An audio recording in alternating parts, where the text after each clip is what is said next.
و همین تجربه شوروی رو هم دیدیم. یک کشور پرقدرت بسیار با نظام عادلانه اجتماعی، با بزرگترین نیروی ارمیه جهانی که هیتلر رو شکست داد، امریکا رو به زانو شناند، همه از اون میترسیدن، بدون آنکه یگان کس به وی هجوم کند، به یگان جنگ خودش پراکنده شد. یگان جامعه شناس، سیاست شناس سوال داد که چرا؟ خب معمولا کشورها از بین میروند در نتیجه جنگ، در نتیجه یگان فلاکت، فاجعه بزرگ. ولی یک کشور بزرگ با این همه اقتدار خود از داخل از بین رفت. برای آنکه تلاش میشد که یک اندیشی باشد، تلاش میشد که یک کس یا یک گروه، یک حزب حاکمیت کند و این باعث آن شد که کمبودی خودش را ندید. وقتی که دیگران میگفتند یگان کس مثلا سالژنیتسین صدا بلند میکرد از نام زیایان روشنفکران که باید اصلاحات شود، گفتند که سالژنیتسین دشمن خلق است.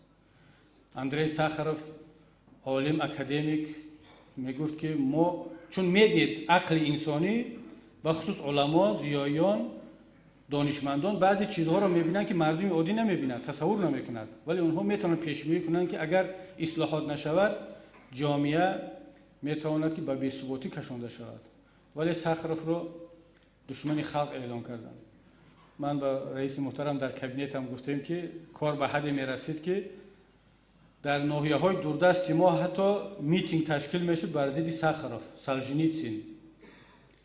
و یک کمپیر تاجیک که اصلا نمیدونی سالژنیتسین کی است، ساخروف کی است و چی گفته است، پلاکت میبرداشت که سالژنیتسین دشمن خلق سویتی باید که جزا بیند.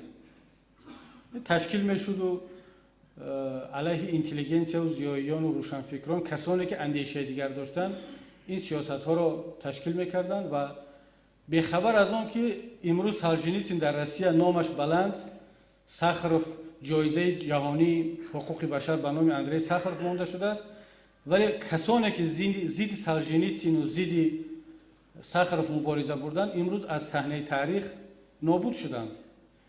نه تنها خودشان نابود شدند، یک کشور بزرگی ابرقدرت را از بین بردند. اگر حرف اونها را میشنیدند، به گپ اونها در وقتش عمل میکردند، شاید که این کشور از بین نمیرفت. برای همین بیهوده نمیگویند که هر کی میخواهد شوروی را برقرار کردنی شود عقل ندارد و هر کی برای پراکنده شدن شوروی افسوس نمیخورد دل ندارد. چون واقعا همه ما اکثریت در اینجا نسل‌های زمان شوروی هستیم، میدونیم که چی سیاست عادلانه اجتماعی هم داشت با وجود آن سیاست‌های غلطش. بنابراین همین وقتی که در این باره صحبت میکنیم آماده باشیم که در جامعه گوناگون اندیشه هست، فکرهای دیگر هست و از قبول اندیشه دیگر نهراسیم. برای مثال اگر حزب نهضت اسلامی تاجیکستان هر کسی بخیزد بگوید چی در این جلسه چی در جای دیگر که کمبودی حزب شما در این است 1 2 3 4، ما باید از اون منتدار باشیم، خرسند باشیم، بنویسیم و از پی اصلاح باشیم. اگر اشتباه باشد، اگر برداشت غلط کردن از حزب ما، باید بفهمونیم که اینجا شما غلط کردید، اصل واقعه این است، معلومات به شما غلط رسیده است. ولی اگر معلوماتش درست باشد، اشاره درست کرده باشد، ما باید از پی اصلاح خودمون باشیم. همچنان باید حاکمیت چنین باشد، همچنان باید دیگر حزب باشد، چون یک مشکلی را یک کس نمیداند، همه میدانند. جامعه بسیار اندیش و گوناگون اندیش و بسیار حزبی ماهیتش در همین است. هدف مشخص است، کنستیتوسیا یکی است، دولت یکی است، ملت یکی است، حکومت یک تا است، پارلمان یک تا است، حزب‌ها بسیارند، مردم زیاد است. باید که در چارچوب یک قانون، یک کنستیتوسیا، یک هدف، یک برنامه که اون هم آبادی کشور و ثبات جامعه و نیک و احوالی مردم هست، اختلاف نظرها باشد، راهها مناقشه شوند و از بین 8 راه بهتر یا مطرح شده یکی بهترش را انتخاب کنیم و مردم خودش انتخاب میکنند. مردم میگویند که بعضا سیاستمداران میگویند که مردم قدرت شناسایی ندارد. ما اگر نفهمونیم که کی خوب است و کی بد، مردم خودش نمیفهمد. برای همین فهموندن در کار که انسانی نیکی است، انسانی بد کی است. من نظرم کمتر فرق میکنه. اگر ما به قدرت مردم باور داشته باشیم، باید به این باور هم باشیم که مردم خودش میداند که کی هست، چی هست و شرط نیست که به همه رفته فهموندن که خوب این است و بد این است. مردم خودش این قدرت را دارد. برای همین اگر که مردم این قدرت را نمی داشت، کنستیتوسیون جمهوری تاجیکستان نمیگفت که سرچشمه حاکمیت خلق است. کنستیتوسیون به خلق این وکالت و صلاحیت داد، با نظر داشت که آن که خلق خودش قدرت تصمیم گیری و شناسایی کردن مشکلات، پیشرفت‌ها، نیک و بد را دارد.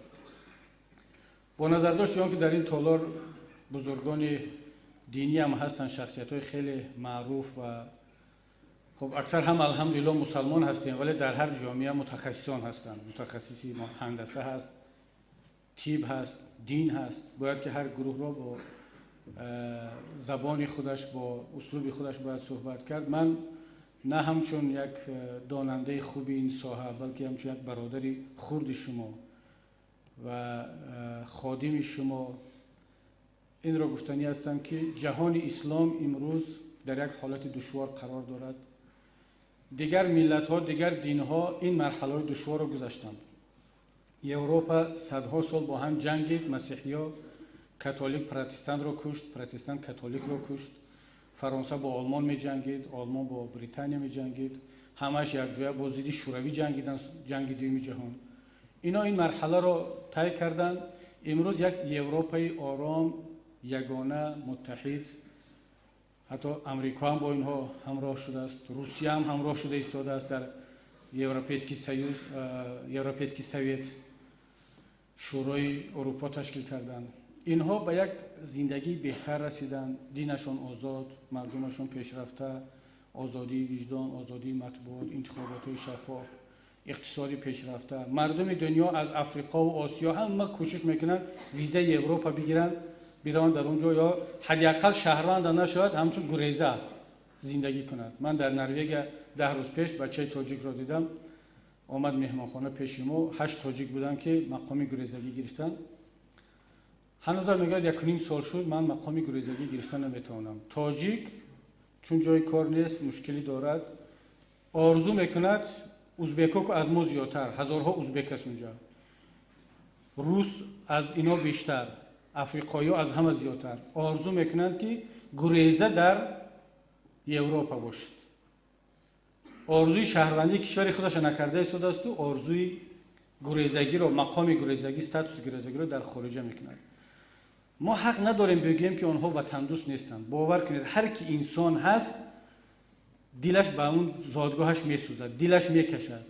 اون جوان تاجیک زن و فرزنداش در این جمع است، میگیرد، گیره میکند، میگه خب آخران کوشش خودم میکنم، اگر که تونستم استاتوس میگیرم، فرزندارم میارم، به خاطر آنکه فرزندام آینده خوانند و زندگی خوب داشته باشند. هرچند گفتم که بیا برگرد، جوان هستی، ساختمانچی خوب است، جای کار پیدا می شود، با زن و فرزندت باش. و اگر که نتونستم بعد برمیگردم. من حق ندارم اون رو بگم که تو وطن دوست نیستی. اون میلیون ها مهاجری که رفتند اونها وطن دوست هستند، ولی مشکلات اجتماعی مجبور میکند که بروند. در عصرهای گذشته مسیحیان برعکس عالم اسلامی میکوشیدند. در بغداد بیت الحکمه بود، اکادمی علوم در جهان، اکادمی علوم اولین شده مسلمان ها ساختن بیت الحکمه. وقتی که در اروپا سیاست انکویزیسیون می رفت، زدن و کشتن عالمان، وقتی که جردان برونو، نیکولای کپرنیک اینها گفتن که زمین در اطراف آفتاب میچرخد، زمین گرد هست، سیستم آفتابی رو در اساس گفته‌های بیرونی و خوارزمی مطرح کردن، به اینها حکم قتل دادن که زیدی دین خدا گپ زدی. اینها گریختن به عالم اسلام، به همشون، البته اونها نگریختن ولی شاگردانشون گریختن به اندلس، به بغداد، به دمشق، به بخارای خودمان، حتی اون عالم ونگر که آمده بود. چرا؟ برای اینکه عالم اسلام گوناگون اندیش بود، آرامی بود، علم را احترام میکرد، ایده نو را احترام میکرد. در بغداد، در دمشق یک جریان قوی ترجمه بود. مشاوران، وزیران خلیفه ها مسیحی بودند، زردشتی بودند، یهودی ها بودند و هر خلیفه سپارش داده بود که برای هر کتابی ترجمه شده از زبان لاتینی و یونانی و هندی و فارسی برابر وزن کتاب طلا داده شود به مترجم. هر کی به عربی ترجمه میکرد برابر وزن کتابی ترجمه شده باید طلا برکشیده میدادن. برای همین بعضی ها میگن که چرا مقاومه کتاب‌های تاریخی غوث‌تر بود، از چرم میکردن از چوبای غوث وزن کتاب زیادتر میشه، طلای بیشتر میگرفت و اینم یک سبب اقتصادیش هم بود. این باعث شد که عالم اسلام رشد کند. هجرت از شمال به جنوب بود، از غرب به شرق بود، ولی امروز برعکس شد. اونا پیش رفتن، عالم اسلام عقیب ماند و مهاجرت برعکس از جنوب به شمال رفته ایستاده است، از شرق به غرب رفته ایستاده است، از عالم اسلام به عالم مسیحی رفته ایستاده است. سببش در چی است؟ در آن است که ما مسلمان ها به خصوص علمای دینی، من خودم رو همچون یک فرزند شما میدونم، همچون یک خدمتگار شما، در عائله مولا تولد شدم، الحمدلله تا حد علوم دینی رو هم فرا گرفتیم. خودم رو تنقید کرده ایستادم، ما از زندگی قفا موندیم، ما خودم رو محدود کردیم، ما باعث وارد مشکلات جزئی شدیم، بحث‌های بیهوده کرده ایستادیم. یک مسئله رو امروز میبرداریم که اصلاً نباید بشریت امروز بحث کند. من عذر میخوام، درباره رزمیر ریش صحبت کرده ایستادیم. امروز جهان در کاسموس رفته است، اونا فکر کرده ایستادن که در کیهان برای بشریت جای زندگی پیدا کنن، آب هست یا نیست، اکسیژن هست یا نیست. ولی ما در اطراف لباس و ریش و در اطراف، حتی من امروزم در بین 1.5 میلیارد مسلمان مسئله را حل کردند. امروز هیچ کس بحث نمیکند. باز هم در تاجیکستان ما آیا در اسلام حزب هست یا نیست؟ فقط در تاجیکستان ما مونده است، در دیههای دوردست هنوز هم بحث داریم، ملاها بحث دارن که در اسلام حزب هست یا نیست.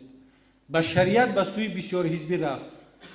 تمام جهان امروز در اطراف حزب‌ها و مبارزه‌های سیاسی در قالب حزب‌ها هست. چرا ما بحث‌هایی را کنیم که اصلاً بشریت رو، ذهنش رو به طرف دیگر میکشاند، عقب مانده میکند؟ بیا درباره پیشرفت گپ بزنیم. اسلام، دین مبین اسلام، پیامبر اون رسالتی که داشت بشریت رو از ظلمت به نور آورد، یک قدم بزرگ به پیش گذاشت.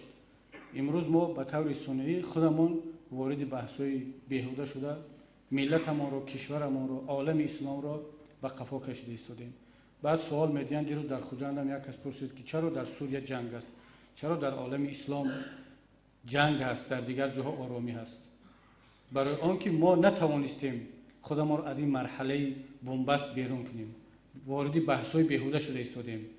بیا در اطراف دموکراسی صحبت کنیم، در اطراف آنکه چگونه یک انسان آزاد باشد، آزاد اندیشش رو گفته تواند، فکرش رو بیان کند، انتخابش رو درست کند.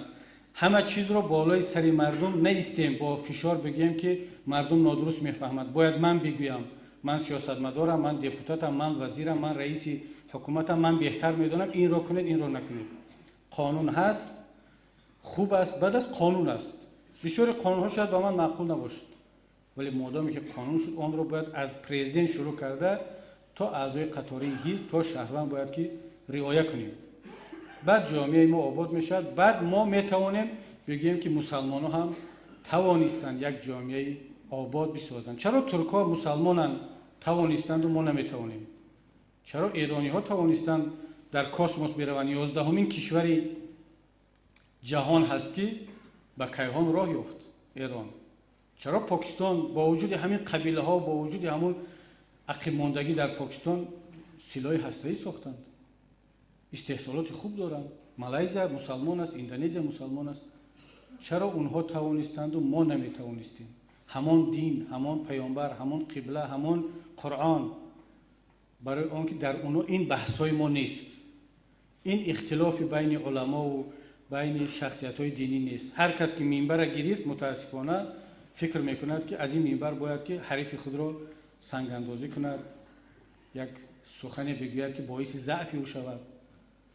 بیا در اطراف هدف‌های مشترک صحبت کنیم، در کمک کنیم یکدیگر را. خداوند در آیه قرآن، در قرآن مجیدش می‌فرماید استعیذ بالله، این مراجعت به علما هست، به مسلمانان هست که تعاونوا علی البر و التقوی ولا تعاونوا علی الاثم والعدوان. به همدیگر ای مسلمانان در مسائل بر و تقوا، نیکی و تقوا کمک کنید، یکدیگر رو کمک کنید، متعاون باشید. ولا تعاونوا علی الاثم والعدوان. ولی در کارهای بد، در اسم یعنی گناه ها و در دشمنی به یکدیگر کمک نرسونید. این خطاب است، این مراجعت است. من این را پیش از همه به اعضایان حزب نهضت میگم. همچون برادر شما این مسئولیت را دارم، باید بگم که با هیچ کس وارد اختلاف نشید، وارد نزاع نشید. حتی اگر نسبت شما هر حرفی هم گفتن، امام مسجد میگید، خطیب میگید، رئیس میگید، حاکم میگید، یک شهروند میگید، شما صبر کنید.